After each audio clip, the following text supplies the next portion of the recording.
All right, beautiful people. Welcome back to another amazing and impactful episode of the True Health Forever podcast, where we try to live our best life through the lens of holistic health. We got it. Yeah, that was a little choreo. And by the way, that was not practice. That just happened. I was surprised to be honest with y'all. But I'm your host, Devon. You were waiting for it the whole time? Yeah. Dancer. I mean, makes sense. I'm your host, Devon Truvel, creator of Black Wall Street, the board game. And as usual, I have with me the dancing, the choreographer, the whoa-rific queen herself. Please introduce yourself. Hello, what is up, party people? Gotta keep it consistent. Yes, ma'am. My name is Sinclair, aka the Health Nerd. And excited to be here on another Saturday afternoon. It's a lot of bit hot. It's really hot. It's hot even in here right now. No, it's not. I wouldn't go that far. But outside, it is definitely hot. But she's a queen, so we got on the air conditioning. Because, what was it, Thursday I was in here doing office hours for Playback Wall Street Academy. Yeah. And literally I came out and I was sweating. Dripping sweat. Dripping I don't know if it was a power outage or what. Yeah, our AC just like cut off. It was not messing The with screen was blank. Let me get you right here. Thanks, I Queen. got you. So can you talk about your week, Queen? How'd that week go for you? Week was pretty good. I feel like it was a pretty chill week. Nothing crazy. We got another chef signed up on Potluck, which we talked about last podcast. So yeah, I'm chugging right along. I feel good. My energies are pretty solid, pretty high. Yeah, so pretty solid week. Well done, Queen. I feel like for me, same. It was a pretty solid, productive week. Another week of Playback Wall Street Academy. This was the first week that a student showed up for office hours. Hey! Right? Shout out. Thanks, Sage. Kaya, you did email me and we set up another time. Appreciate you too. But yeah, I think it was fun to actually engage with someone in office hours and not just sit there. Usually if no one comes, I just end up going to Instagram Live and just doing the same stuff there. So it's still engaging, but it was cool to be able to have like a student who read the curriculum, who had questions about the curriculum, come to office hours and get that situated. So that was fun and exciting. Disneyland for you, wasn't it? Yeah, it was. She was like, I'm working on the budget, and you know, my mom says, or she put in her future budget, 20 years from now, that she wants to have $100,000 per month in income. I was like, speak it. And the mom was like, maybe you should be more realistic. But then she told me, I was like, hey, you keep dreaming.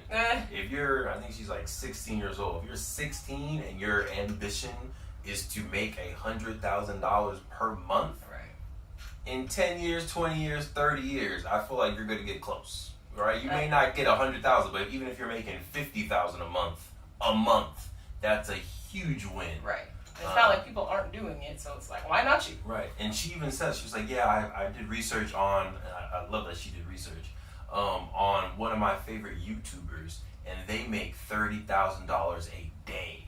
Whew. $30,000 a day. And they have like 2 million subscribers, so I mean, a lot of that's probably ads. But yeah, $30,000 a day. So she was like, if they can do that, then I think I can make at least $100,000 a month. And I was like, exactly. Great thinking. Sky's the limit for you. So yeah, shout out to my scholars, pouring back into my cup and giving me energy, keeping me going, keeping me motivated, and being a teacher. Much love. Today's episode.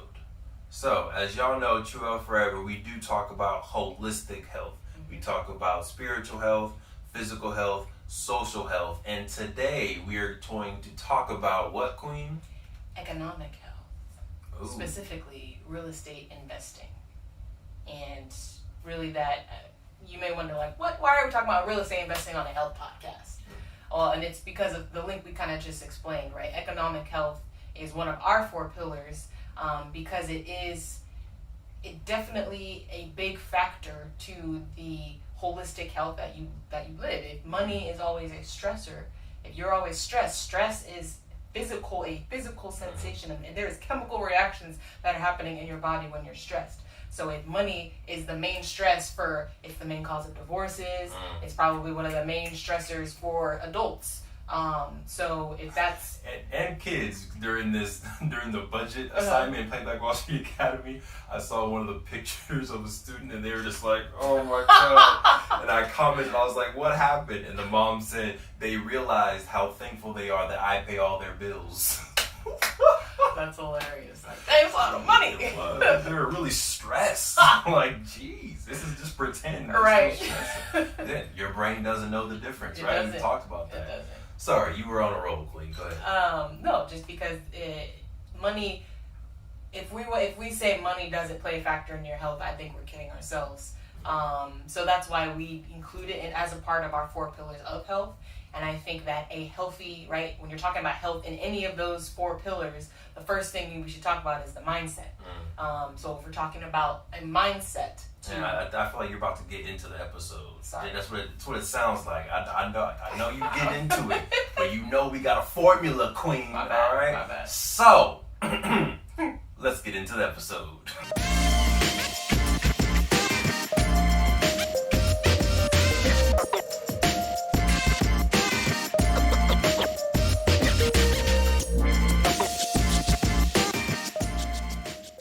All right, Queen. Yes. Mindset is what you were about to just dive into before. All right, so go ahead, continue. When you're talking about health in any of those 4 pillars, economic, spiritual, social, physical, the mindset is very important, and probably the first thing that you should start thinking about is what is a healthy mindset for someone who is physically healthy, socially healthy, all that good stuff. So I think when you're talking about and asking yourself what is a healthy mindset to have somebody who is economically healthy, I think it is growth versus scarcity is what comes to mind. I feel like so many of us grow up with the scarcity mindset. You're right. How many of us have heard money doesn't grow on trees? Yeah. Right. Everybody has heard I've that. said it. Right. Turn off the air conditioning, Sinclair. Right. Money doesn't grow on trees. So, right, we've all heard those mindset, and that's kind of the scarcity mindset on, right, money is there's a limited amount, there's only so much. So I think that growing up with that mindset, unfortunately, I think hinders you, if you aren't able to expand that mindset to a growth mindset, which is have your money grow for you. It should be working for you.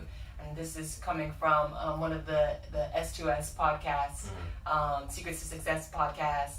Shout out to the squad. Y'all know who you are. Yep.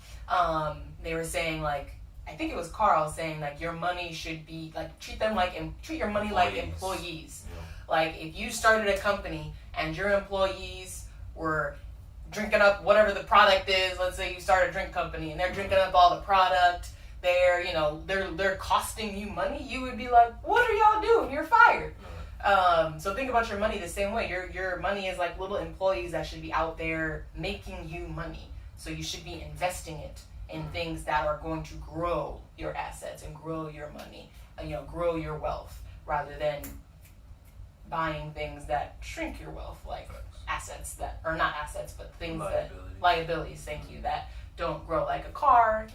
That's a liability. You buy it, it instantly decreases in value, and it will never increase in value again. Right. Unless it's a collectible. Yes. Right? So if you buy like a rundown car, you fix it up, you put that sweat equity, you're still putting something into it, right, and then now it's worth more. I have 2 quick things, and I'm random. Yes. I feel like I'm going to be on point, but it also may be slightly random. But you were talking about growth mindset and scarcity mindset, and how we're taught and raised that money doesn't grow on trees, which is interesting because literally money is infinite and it's literally printed on paper, which comes from trees. Like, it's actually false. Right. So I feel like it's so interesting, and I wonder, like, who's the first person to say that, because I think it's very limiting as a person to think, oh, there's only so much money. But again, like, the government at any time when they want to, there's steps they need to go through. But at any time they can say, okay, we only have $1 trillion, let's print another $1 trillion, and all of a sudden, magically, there's $2 trillion now. Yep. Or even when you think of credit in the marketplace functions exactly the same as paper money does. Mm-hmm. So the fact that I can apply for a credit card, have $0 one day, and then apply for a credit card, and all of a sudden I now have access to $10,000. Yeah, money is literally infinite. So if you have the mindset of abundance, if you have the mindset of always putting your money to work, then you too can have infinite access to money. Right. Second thing, money, when you have it in the paper format or when it's in your savings account, decreases in value every single year by at least 3%. Yep. That's just the kind of inflation rules. So every year, if you just put $10,000 and you don't invest it, it's just in like a Wells Fargo checking account, you're losing 3% of your dollars every year. So to Carl's point, to the Queen's point, you need to be putting your money to work to be making more than 3%. That way your wealth isn't decreasing every year automatically. Right. Because if you're only putting a little bit in there, let's say if you're only putting in 3% and you're losing your 3%, you're literally neutral. You're literally not saving any more money. So yes, I think that I used to be kind of one of those people of like, you sure were. Yep, like let me just put it all into a savings and then, figure out what to do with it at some point. And it's like, literally, like there was X amount in the savings. I was like, Sinclair, can we use that? She was like, no, I want it there just in case. I'm just like, it's just there though. Like, can we please put that money to work somehow? Yeah. But you've come a long way, Queen. I appreciate you. Thanks. Yeah, you're doing your thing now. But why real estate? Okay, so why real estate for me? And I think we've grown to come to similar mindsets to how to invest in real estate, which I think we'll talk about a little bit later. But from the beginning, I've been an ownership mindset type of person. Mm-hmm. Even in college, like sophomore year of college, I was like, hey, Dad, how can we collaborate to buy something? Right. We never did, but it was still my mindset. Like, how can we buy something? Because I'm paying $800, $900 in rent every month anyway. All my friends are paying $800, $900 a month anyway to some stranger who comes once or twice a year.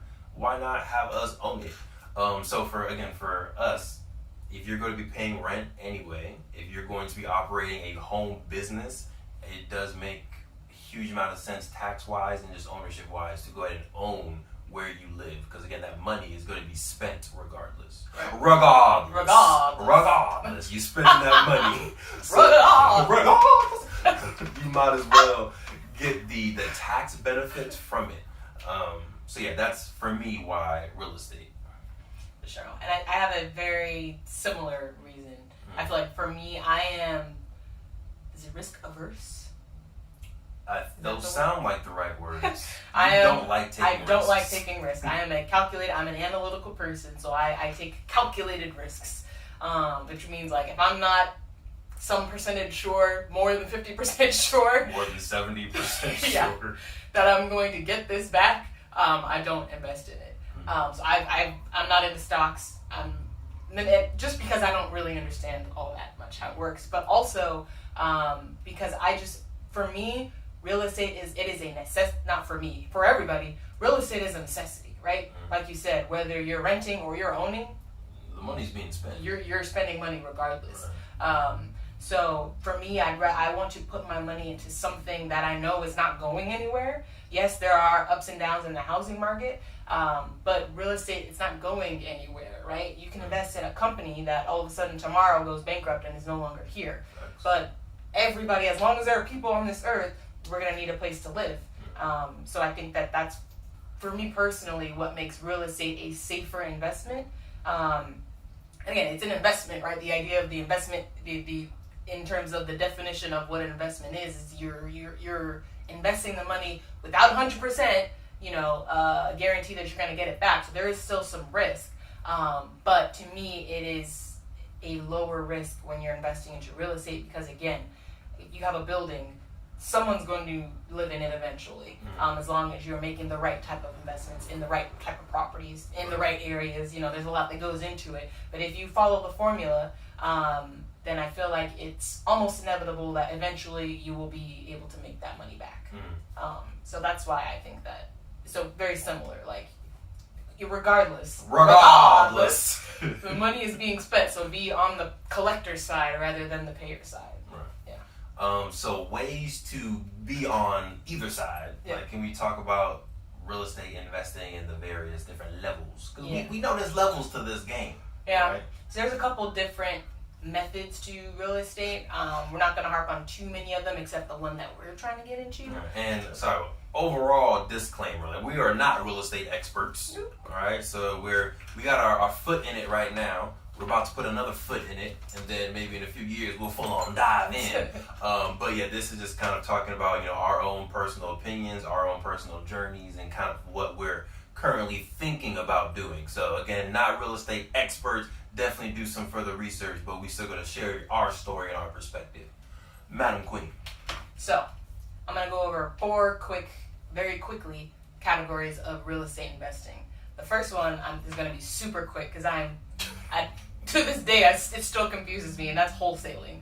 But in a nutshell, that's like a person who finds usually distressed properties and basically like facilitates the buying process. Not an agent, but they find a seller, they find a buyer, and there is a difference between what the seller is selling versus what the buyer is going to buy, and they keep the difference. Yeah, so for me, the wholesale person is the middleman, the flipper, like you're literally... But they're not flipping.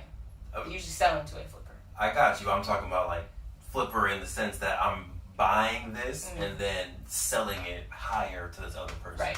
So like you can find a board game. Cool, I found this board game. Play Black Wall Street, the board game. Quick plug. It's $3 on this website. And then I'm finding this other person who's interested in also buying a board game, and they're willing to pay $10. So I'm going to write the contract that says I'm going to get this for $3, and then I'm going to immediately sell it to this other person for $10. So that's a very, very simplified version of kind of what wholesale real estate is. And at first I was like, I don't get it, why, and how this is different from like agent. But then it says that they're usually selling to flippers who don't want to spend the time to find discounted properties or to like do the whole negotiation with the seller. They're like, miss me, I just want to find a property so that I can get to work. So they might work with a wholesaler. So briefly wholesaling, do your research. Not nice. The next one is I think one that most people are probably familiar with, which is the fix and flip. So if you ever watch all those shows on HGTV, shout out, no, trying to be a sponsor, what's up? So that's where you find a property that needs a little bit of rehab, you fix it up, and then you sell it right away. So usually it's going to be under market value when it's in the distressed stage, or it needs rehab. You put money into the renovation, X amount of dollars into the renovation, it's now raised its market value, and you're selling it so that you keep the difference between what you bought it, what you sold it, minus the renovation costs. You keep that difference. So it's a good method to get cash relatively quickly. And I say relatively quickly because you're going to get it quicker than most probably other investments like stocks and things like that. It's probably take years for you to get this amount of money back. But it is work. It's a lot of work to do the renovation. Anything to add on that one? I would just say you want to make sure you do the research. What's it called? The comparables. So look at the other homes in that area and make sure that you're going to be able to get a good return from it. Yeah. So if you're buying the house for $100,000 and you're planning on doing $100,000 of renovations, but you're looking at the homes around it and they're only selling for like $220,000, that's not a huge. Like you're only making $20,000 maybe. So I would just look into that. Maybe if you're putting $100,000 into it, you want homes around it, and this is California talk. Based on it's really California talk. But you want to make sure the homes around are like in the 400s, 500s. That way you're getting a lot of money back in return. Yeah, so you want to work with a broker. Really, for any of these things, I mean, besides wholesaling, I think you want to work with a broker who's familiar with that in that area. Who can tell you, like, all right, in this area, you're going to be able to find something, and this property is definitely going to be worth the ARV, after repair value, which we talked about in the last podcast. Was it the last one? Two podcasts ago. Under construction, episode 20. Was it good one? It was. Is going to be enough to where you're actually going to be able to get some profit out of this.